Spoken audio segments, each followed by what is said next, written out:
Good morning dear students. आप सभी का इस चैनल पर स्वागत है।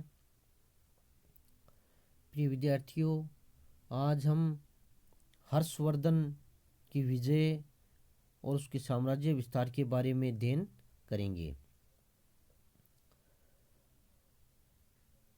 ये जो वर्धन वंश है या इसको पुष्यभूति वंश भी कहते हैं, गुप्तों के बाद में उत्तर भारत में सबसे विशाल साम्राज्य की स्थापना की थी।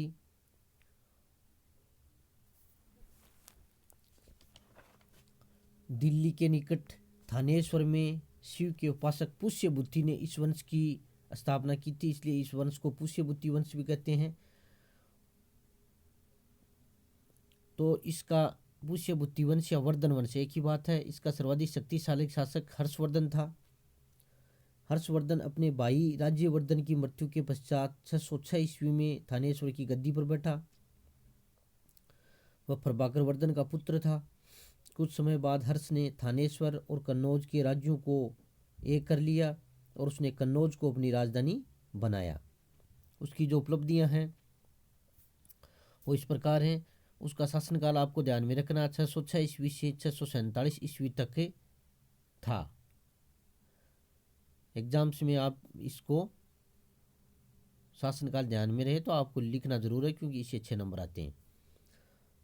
गौड़ नरेश शशांक पर आक्रमण। हर्ष ने सर्वप्रथम बंगाल के शासक शशांक पर आक्रमण किया।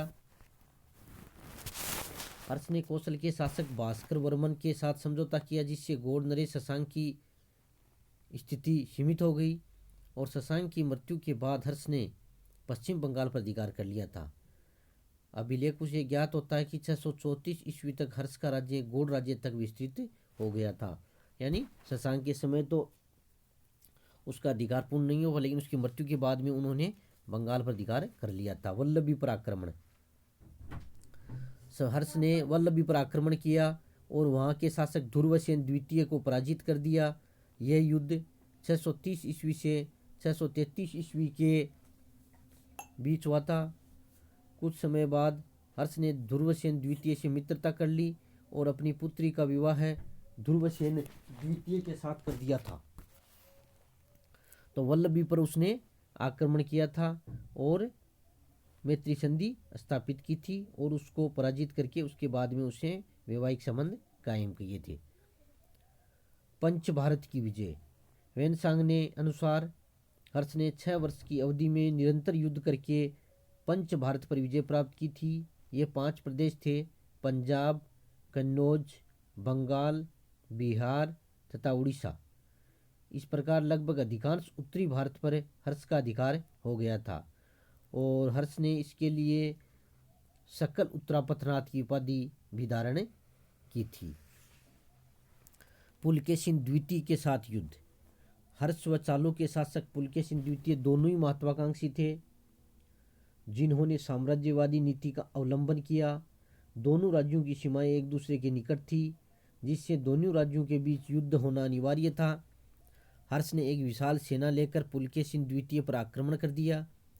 नर्मदा नदी के तट पर दोनों पक्षों में भीषण युद्ध हुआ।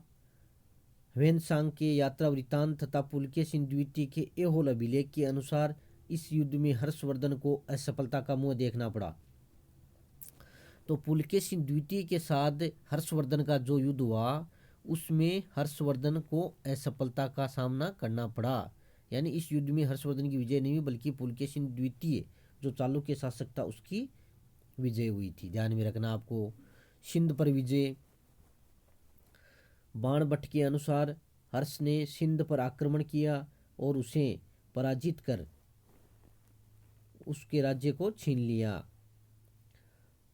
अब सिंध हर्ष का आश्रित राज्य बन गया। तो इस प्रकार बाणभट्ट ने सिंध पर विजय का उल्लेख किया है। पूर्वी भारत की विजय। चीनी विद्वान मातवालीन के अनुसार हर्ष ने 641 ईस्वी में मगध राज की उपाधि धारण की थी। वेनसांग की जीवनी से ज्ञात होता है कि वेनसांग ने 643 ईस्वी में कामरूप पहुंचने से पहले हर्ष ने कांगोद यानी गंजाम और उड़ीसा तथा बंगाल पर अपना अधिकार स्थापित कर लिया था। तो इस जो पूर्वी भारत की विजय है, इसका जो वर्णन है वो चीनी स्रोतों में प्राप्त होता है।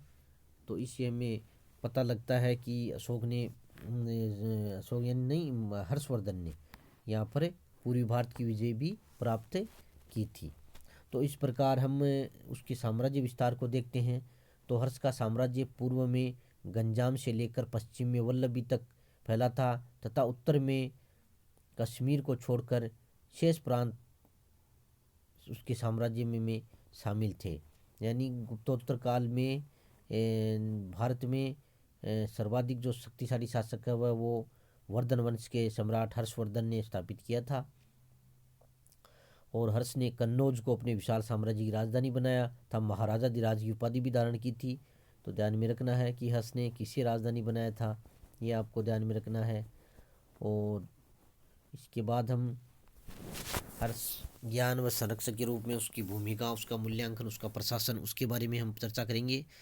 तो इस प्रकार ये आपके परीक्षा में निबंधात्मक क्वेश्चन आ सकता है, तो इसको आपको अच्छी तरीके से तैयार करना है। इसी के साथ बहुत बहुत धन्यवाद।